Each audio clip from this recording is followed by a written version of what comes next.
Hello everyone, welcome you all to Eternal IAS.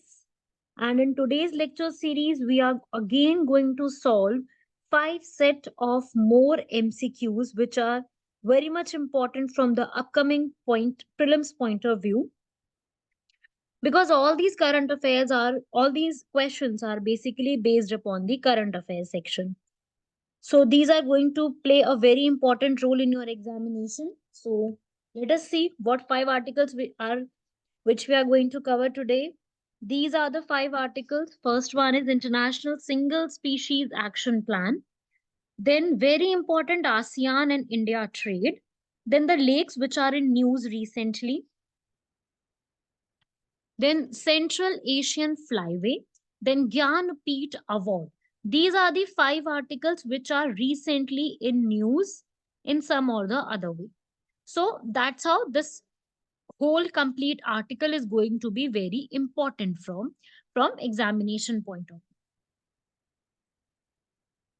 So see the first question here says International Single Species Action Plan, which means that we are here to solve that which this species action plan is actually being administered or established or being controlled by which organization. Getting my point? International Single Species Action Plan. So this complete is the phenomena of implementing and conserving the water bird species. Which species? Water bird species. Okay, so this is the action plan for conserving each and every single species. Right? It is an agreement of Africa and Eurasian migratory water birds. Okay, so this is an intergovernmental treaty which is dedicated to conserve this. Okay, so that this can be implemented. So, who is going to have this? Who is going to do these things? It is being discussed recently in CMS, that is Conservation on Migratory Species.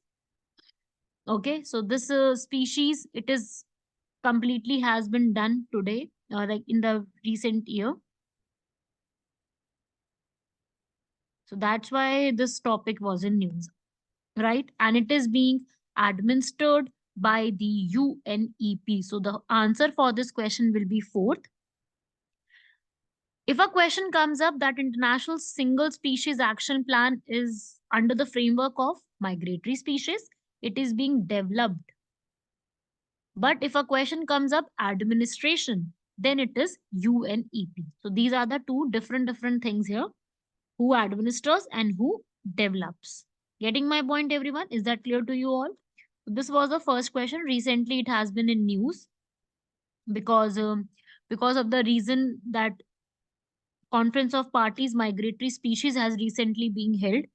COP14 of CMS has recently been held, and they decided to conserve the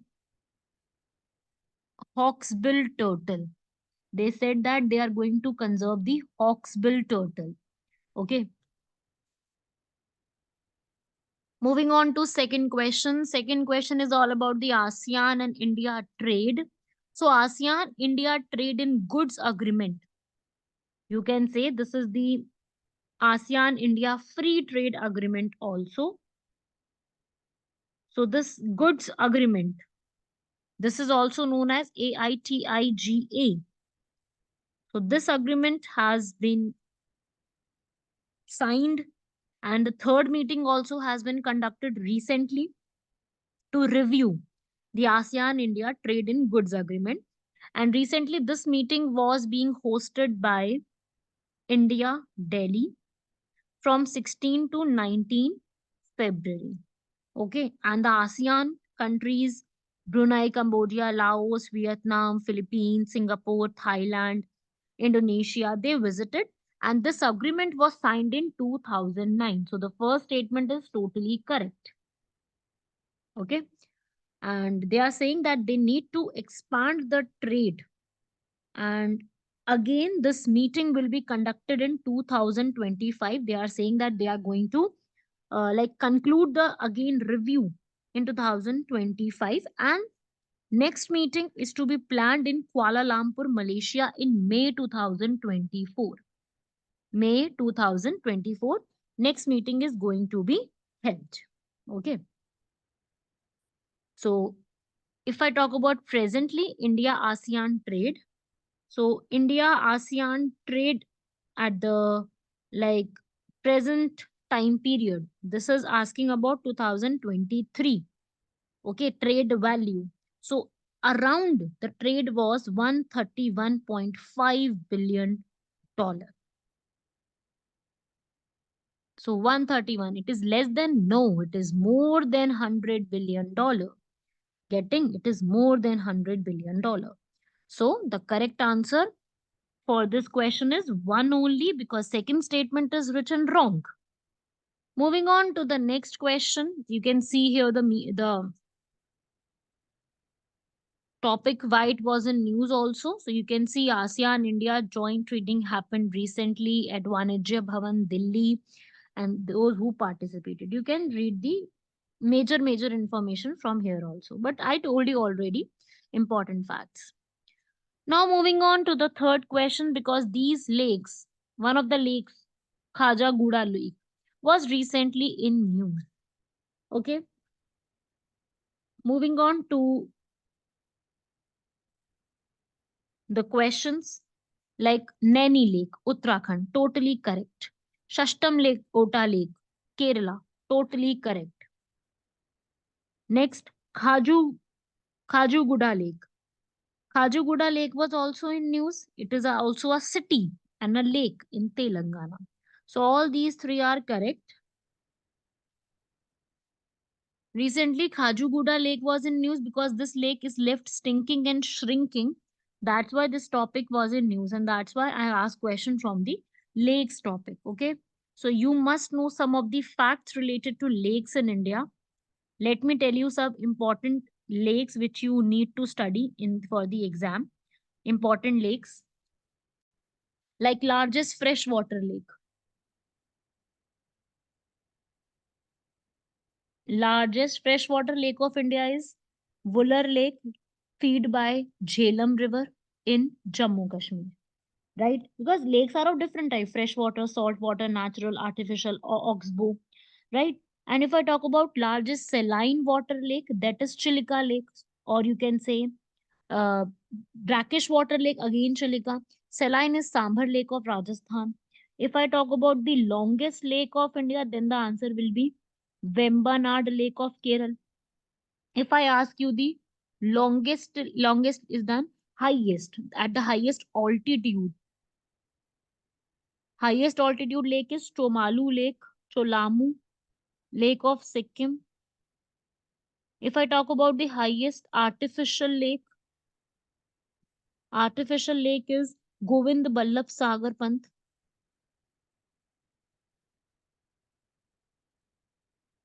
right? Which is based upon the Rihand Dam, UP. Okay, so these are the important lakes which you should know. Okay, these the important lakes are or bhi hain, but these are the one of the important lakes which you must know for the examination. Okay, moving on to the next question for the series, that is Central Asian Flyway. What is the question? Central Asian Flyway. Now, what is this Central Asian Flyway? Let us see that. Central Asian Flyway is the name of a bird, nothing else. It is the name of a bird. So this flyway is a, you can say it is a region also, so that the migratory birds in the Central Asian region can be conserved. So 11 countries have collaborated to strengthen the conservation efforts for the migratory birds and their habitat in the Central Asian flyway. Okay, so flyway is basically that geographical region within which a single or a group of migratory species completes its annual cycle, like breeding stages, right? Because migratory birds are from three flyways: Central Asia, Central region, East Asia, and Australian region. Central Asia region covers the very much broad way Arctic and these oceans. and approximately 1 in the 5 of every world's 11,000 bird species they migrate. And that's how to conserve these migratory species. CMS, Convention on Migratory Species, or you can say the Bonn Agreement or Bonn Convention, has been signed, so that conservation of migratory species, their habitats and migration routes can be preserved. And using this flyway, already northern barred ibis, black-necked crane, Indian skimmer, these species has already been prevented. So Central Asian flyway is that region initiative, right? So you are getting the point. Central Asian flyway region. Region is actually very important for us. Region, the area, right? And like this is a including India is also a member. India is also a member of this, right? And if I talk about it has been launched under the aegis of ICAO, no, it has not been launched under the ICAO initiative. Okay so ये basically ये जो एक root है और कुछ नहीं है, ये एक रूट है। इनकी अभी मीटिंग भी हुई थी कुछ टाइम पहले, 11 कंट्रीज भी आई थी, Armenia, Bangladesh, India, Kuwait, Kazakhstan, Kyrgyzstan. तो वहां पर ये चीज डिसाइड की गई थी। तो माइग्रेटरी स्पीशीज जहां से आती है ना, उसे फ्लाईवेज वाला रीजन कहते हैं। And this is not actually they have done that, no. हाँ, ये साइबेरिया से मालदीव्स तक कवर करता है, विच इज राइट, ये तो करेक्ट लिखा हुआ है। तो that's how you are going to learn this Central Asian flyway region. Again, very important from the examination point of view. Moving on to the last question. This was in news, so you can see.